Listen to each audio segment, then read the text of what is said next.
Now let us look into the different types of ahadith. So there are two types of hadith depending on the number of narrators. Number one is called hadith al-mutawatir or khabr al-mutawatir, a frequent hadith or frequent news. Number two, it is a hadith al-wahid or khabr al-wahid, a singular hadith or a singular news. So a hadith al-mutawatir or a frequent hadith is a continuous hadith that has so many narrators in every age that it is usually impossible for them to agree on a single lie. So many people have narrated in every era that it becomes impossible for people to say, well, they all gathered on the same lie. So a khabr al-wahid or a singular hadith is a hadith or a narration whose narrators are less than the narrators of a khabr al-mutawatir, yani a frequent hadith, in every period of time or in a singular period. Now, a singular hadith is also of two types.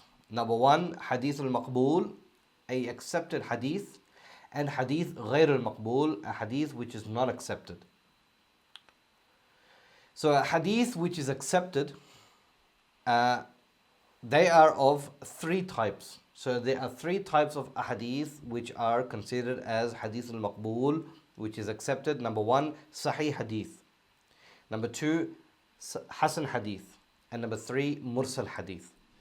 Sahih hadith is a hadith whose narrators are fair, meaning they are just, and they are well memorized, meaning they are people with strong memories, and whose narrations does not contradict the more trustworthy narrators. That is what a sahih hadith is.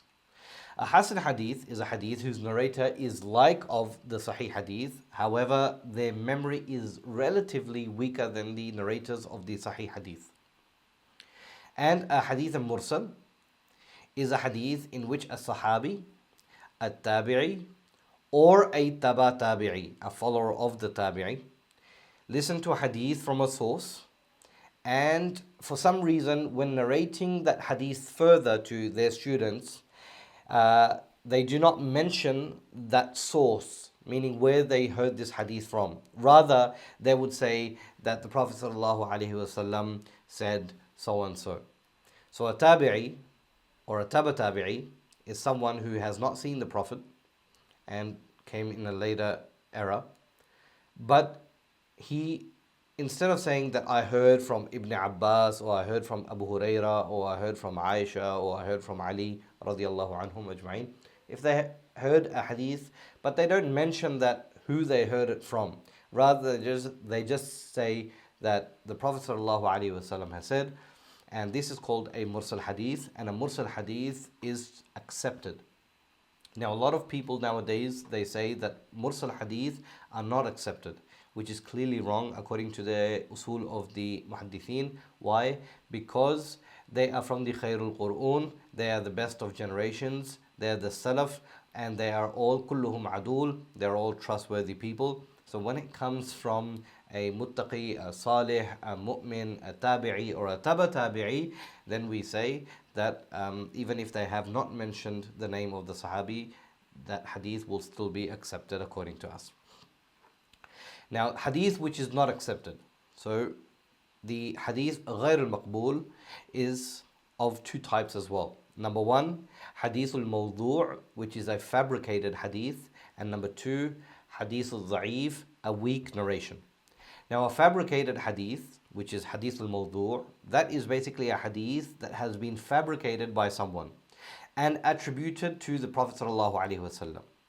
So a weak hadith is that it does not meet the conditions and the criteria of a sahih or a hasan hadith.